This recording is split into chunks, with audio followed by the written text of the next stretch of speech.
بسم اللہ الرحمن الرحیم كنتم خير أمة أخرجت للناس تأمرون بالمعروف وتنهون عن المنكر وتؤمنون بالله ولو آمن أهل الكتاب لكان خيرا لهم منهم المؤمنون وأكثرهم الفاسقون. بسم الله الرحمن الرحيم. الحمد لله رب العالمين والصلاة والسلام على سيد الأنبياء والمرسلين نبينا محمد وعلى آله وصحبه ومن تبعهم بإحسان إلى يوم الدين. أما بعد. بھائیو، میں اب ایک اہم مسئلے کی طرف آپ کی اور اللہ کے فضل و کرم سے یہ جو ذرائع اللہ تعالیٰ نے دیے ہیں کہ توسط سے پوری دنیا میں اور خاص طور پہ ہندوستان اور پاکستان میں وہاں کے علماء سے ایک اہم بات کرنا چاہتا ہوں، ایک اہم بات پہنچانا چاہتا ہوں. وہ یہ ہے بھائیو، آپ نے یہ دیکھا ہوگا ہمارے ہندوستان پاکستان میں جب پہلی تاریخ ہوتی ہے ذی الحجہ کی، تو وہاں پر ہر نماز کے بعد زور زور سے تکبیریں شروع ہو جاتی ہیں. یہ آپ کو معلوم ہوگا، ایسا کرتے ہیں، ہم کرتے رہیں، ہم خود کرتے رہیں. ذی الحجہ کی پہلی تاریخ سے لے کر 13 تاریخ تک ہر نماز کے بعد تکبیر ہوتی ہے. آپ دیکھتے ہوں گے یہاں نہیں ہوتی، یہاں ہوتی عرفہ کے بعد سے شروع، ہمارے یہاں ہوتی ہے پہلے سے. اللہ کے فضل و کرم سے مجھے ایک کتابچہ ملا، جناب ڈاکٹر سعید بن علی بن وہب القحطانی. یہ وہی شخصیت ہیں جن کی کتاب حسن المسلم، چھوٹی سی کتاب ہے، اللہ نے اس کو قبولیت عام عطا کی ہے، پوری دنیا میں کئی زبانوں میں اس کا ترجمہ ہوا ہے. اس کے علاوہ بھی ان کی بہت ساری اور کتابیں ہیں اور ان کو بھی اللہ تعالیٰ نے شرف قبولیت بخشا ہے. عبدالعزیز بن باز کے شاگرد، ان کا یہ کتابچہ مجھے ملا. فتاوے تو پہلے پڑھے ہوئے تھے، اب میں تھوڑا حیران تھا کہ ہمارے ملکوں میں ایسا ہوتا ہے اور یہاں عرفہ کے بعد تکبیر شروع کرتے ہیں. تو اب میں کچھ یہ دلائل رکھتا ہوں علماء کے سامنے اور ان سے گزارش کرتا ہوں کہ اگر یہ صحیح ہے دلائل کہ عرفہ کے دن سے تکبیر شروع کی جائے نمازوں کے بعد، ہاں عام طور پہ مارکیٹ میں، گھر میں، راستے میں، گاڑی میں، جہاں آپ کا دل کرتا ہے تکبیر کریں، تکبیر کہیں. ان دنوں میں اللہ تعالیٰ کو تکبیریں بہت پسند ہیں، جیسا کہ آپ صلی اللہ علیہ وسلم خود احادیث میں فرماتے ہیں ما من ایام اعظم عند اللہ ولا احب الیہ من العمل فیہن من هذه الايام العشر فاکثروا فیہن من التہلیل والتکبیر والتحمید. تو اس میں عام ہے کہ ان 10 دنوں میں، ان ایام میں، یہ جو عظیم دن ہیں، سب سے عظیم دن ہے اللہ کے نزدیک، اور عمل اللہ کو کسی اور دن میں اتنے پسند نہیں جتنے ان دنوں میں پسند ہیں، تو تم ان دنوں میں کثرت کے ساتھ لا الہ الا اللہ پڑھو، تکبیر پڑھو، الحمدللہ کہو.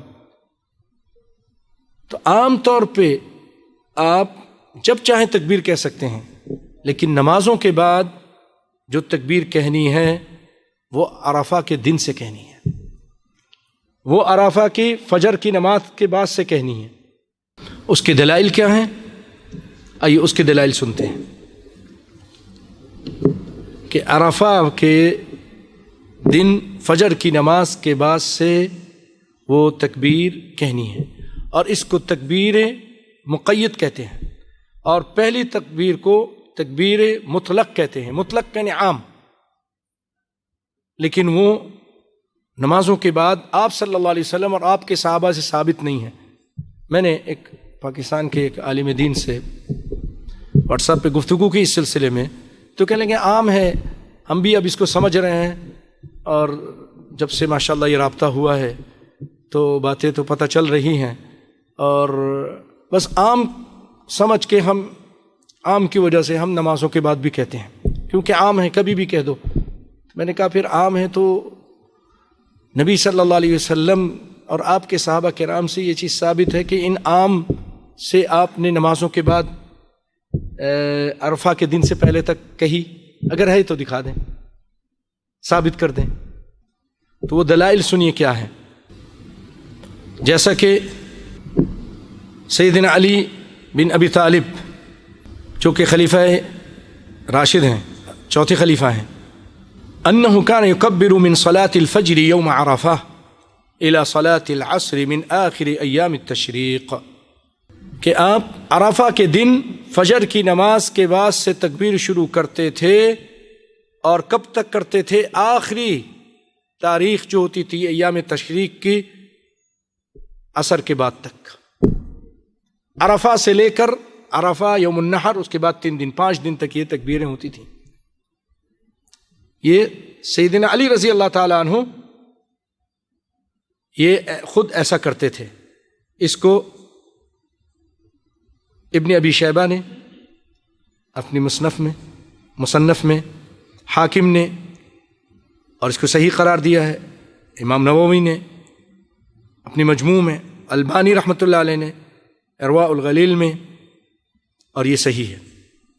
اسی طرح سیدنا عمر، ان سے بھی ثابت ہے انہ کان یکبر من صلاة الغداة یوم عرفہ الى صلاة الظہر من آخر ایام التشریق۔ سیدنا عمر بھی تکبیر کہا کرتے تھے، اور عرفہ کے دن فجر کی نماز سے بعد سے لے کر الى صلاة الظہر من ایام التشریق، اس میں انہوں نے ظہر کا ذکر کیا ہے، ظہر کی نماز تک ایام تشریق کے۔ اور سیدنا عبداللہ بن عباس رضی اللہ تعالیٰ عنہ سے، ان سے بھی روایت ہے انہ کان یکبر من صلاة الفجر یوم عرفہ الى آخر ایام تشریق ولا یکبر فی المغرب، مغرب میں نہیں کہتے تھے لیکن اس سے پہلے تک آخری دن، مغرب سے پہلے تک آخری دن ہوتا ہے، وہاں آپ یہ تکبیرات کہتے تھے ہر نماز کے بعد۔ یہ اس کو حاکم نے صحیح سند کے ساتھ بیان کیا ہے، اور اس میں اور بہت سارے آثار ہیں صحابہ کرام سے، اور اسی لیے امام حاکم رحمۃ اللہ علیہ فرماتے ہیں فَأَمَّا مِن فِعْلِ عمر وعلی وعبداللہ ابن عباس عبداللہ ابن مسعود فصح عنہم التکبیر، ان سب سے، ان کے نام جن ابھی سنے آپ نے، ان سے تکبیر کہنا من غدات عرفہ، عرفہ کی صبح سے، یعنی عرفہ کی فجر کی نماز کے بعد سے ثابت ہے، الی آخری ایام التشریق، آخری ایام تشریق تک، یعنی 13 تاریخ تک۔ وقال الحافظ ابن حجر، حافظ ابن حجر رحمۃ اللہ علیہ فرماتے ہیں اصح ما ورد فیہ عن الصحابہ قول علی وابن مسعود، اس میں زیادہ صحیح ترین قول علی رضی اللہ تعالیٰ عنہ کا اور ابن مسعود کا ہے، انہ من صبح یوم عرفہ، عرفہ کی صبح سے شروع کرتے تھے، الی آخر یوم منا، آخری منا کے آخری دن تک، یعنی 13 تاریخ تک۔ اخرجہ ابن المنذر وغیرہ واللہ اعلم۔ اور ابن تیمیہ رحمۃ اللہ علیہ، دیکھیے شیخ ابن تیمیہ، شیخ الاسلام ابن تیمیہ رحمۃ اللہ علیہ فرماتے اصح الاقوال فی التکبیر الذی علیہ جمہور السلف والفقہاء من الصحابہ والائمہ ان یکبر من فجر یوم عرفہ، کہ تکبیر کہی جائے عرفہ کے دن فجر کی نماز کے بعد سے، من فجر یوم عرفہ الی آخر ایام التشریق، عقب کل صلاح، ہر نماز کے بعد۔ اور یہ بات تو شرع میں ہے ہی کہ جب آدمی عید کے لیے نکلتا ہے تو اس دن تکبیر، جاتے ہوئے تکبیر کہے، عیدگاہ تک تکبیر کہے، اس میں سب کا اتفاق ہے۔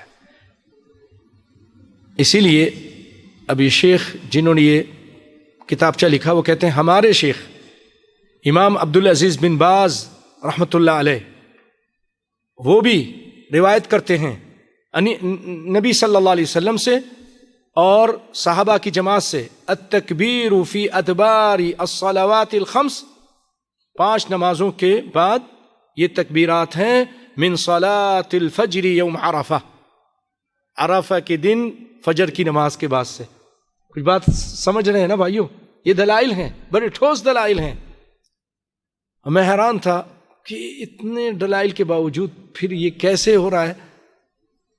تو ایک چیز شروع سے چلی آئی، ہم نے وہ عام حدیث لے لی اور ان چیزوں پہ غور نہیں کیا، تو میں نے ان سے کہا کہ اتنی جلدی تبدیلی تو نہیں آئے گی کہ آپ بس بیان کر دیں، ٹائم لگے گا، لیکن اب علماء کو واجب ہے ان پر کہ وہ یہ چیزیں سن کر لوگوں تک پہنچائیں۔ آہستہ آہستہ عمل ہوگا، آہستہ آہستہ اس چیز میں اللہ نے چاہا تو پھر تبدیلی پیدا ہوگی، کیونکہ ہم تقریباً 200 سال یا اس سے کچھ کم و بیش ہندوستان میں یہ اسی چیز پہ عمل کر رہے ہیں۔ تو فرمایا فی ادبار صلوات الخمس من صلاة الفجر یوم عرفہ الى صلاة العصر من یوم الثالث عشر من ذی الحجہ وہذا فی حق غیر الحاج۔ یہ کس کے لیے ہے؟ غیر حاجیوں کے لیے، جو حاجی نہیں ہے۔ اچھا، حاجی کب شروع کرے گا؟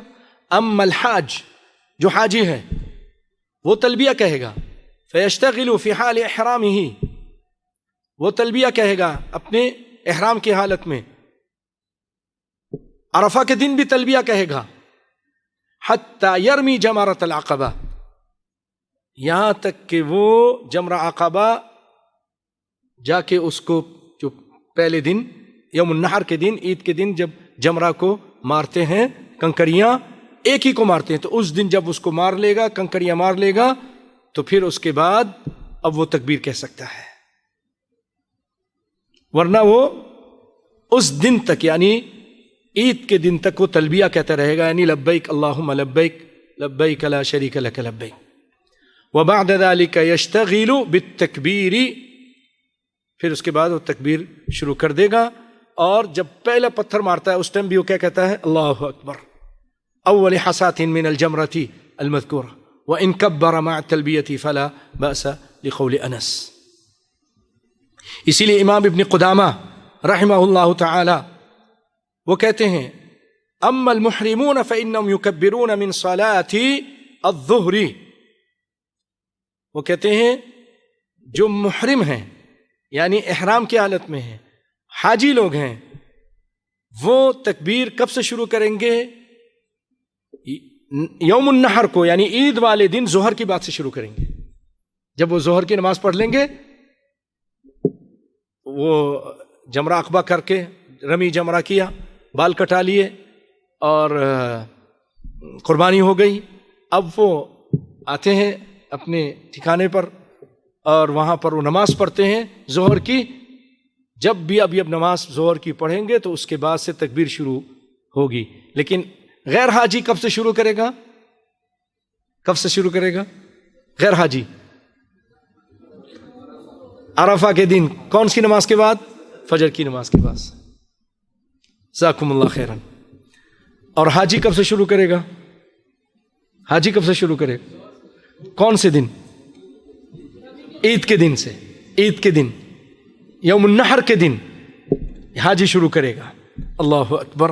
یہ بھائیو ایک اہم بات تھی، اللہ تعالیٰ سے دعا ہے کہ اللہ تعالیٰ اس بات کو لوگوں کی صحیح بات پہ عمل کرنے کا سبب بنا دے، آمین یا رب العالمین۔ اللہ سے دعا ہے کہ اللہ تعالیٰ ہم سب کو یہ جو باتیں ہم نے سنی ہیں اس پہ عمل کرنے کی توفیق عطا فرمائے۔